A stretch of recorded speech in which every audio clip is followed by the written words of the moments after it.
You are listening to the audio production of Treasures in Darkness, A Grieving Mother Shares Her Heart by Sharon W. Betters, published by P&R Publishing. This book is read by the author. Introduction. I will go before you and will level the mountains.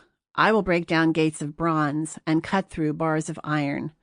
I will give you the treasures of darkness, riches stored in secret places, so that you may know that I am the Lord, the God of Israel, who summons you by name. Isaiah chapter 45, verses 2 through 3. God is keeping the promise of Isaiah chapter 45, verses 2 through 3 to me. In this book, I share some of those treasures of darkness. It's my prayer that one day they will be your treasures as well. When death grabbed my youngest child, Mark, and tried to destroy our family, I wondered how my heart kept beating. In my grief, I felt estranged from God. For more than 25 years, I had taught women to believe that God will make beauty out of ashes, that He is the repairer of broken walls, that they could trust Him. But on July 6, 1993, I concluded that I had lied. How could God ever bring beauty from the ashes of the sudden deaths of our 16-year-old son and his friend Kelly? How would I ever trust my Heavenly Father again?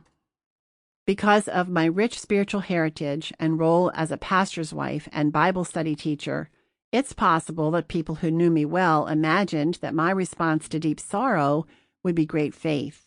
Instead, my long journey into the abyss of grief frightened our closest friends and extended family. I raged against God, demanding that He give me back my child, demanding that He show Himself to me in the way I wanted. At other times, I sobbed quietly, exhausted from the constant presence of the ghost of grief, surrendering to God's silence, longing for what had been, concluding that never again on this earth would I know joy or happiness. Early in my journey, I often envied those who experienced similar loss but seemed to be in a cocoon of peace and strength. Though their grief was as deep as mine, they never seemed to question God's presence or love. It seemed that I, indeed, was in a cocoon, but one characterized by darkness that blinded me to God's presence. Why didn't God grant me peace and strength? Why did I have to struggle to trust Him once more? My personal journal is filled with questions like these and more. I never expected to open this journal for others to read, but the following account of a woman's grief over the loss of her 2-year-old son gave me the courage to write this book and include some of my entries to help others in their journeys. Jill and Dennis lost their child, Scotty, when their pickup truck rolled down the slope of their yard and crushed him. In The Velveteen Woman, Brenda Wagoner describes a conversation with Jill, the bereaved mother, months after the tragic accident. The books I have read mostly frustrated me, she confided, especially right after Scotty's death.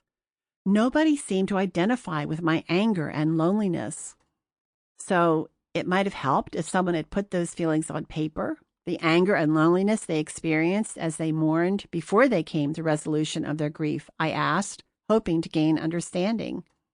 Yes, I think it might have helped, Jill explained, although I'm honestly not sure anything could have eased the pain. But that's when I felt most alone, most in need of someone to identify with, to connect with. Jill went on to say that she'd consoled herself by reasoning that the authors had written their books several years after their losses, once they had regained some energy and strength. Jill admitted that although she'd tried, she had also been unable to vulnerably express her feelings in writing during the time of most intense pain. She said, "I just survived. I think that's all you can do for a while. You survive." When I read this, I immediately thought, oh, I know exactly what you mean about just surviving, but I did record my fresh, gut-wrenching grief. God, is it time to share some of that in a book? To help guide broken people like Jill through this terrifying journey? I dreaded reviewing my journals for this book because I expected to see word pictures of an angry, bitter woman, fist raised against God. Yes, that picture is there, but there is another one as well, and it is of a broken-hearted little girl begging her father Sample complete. Ready to continue?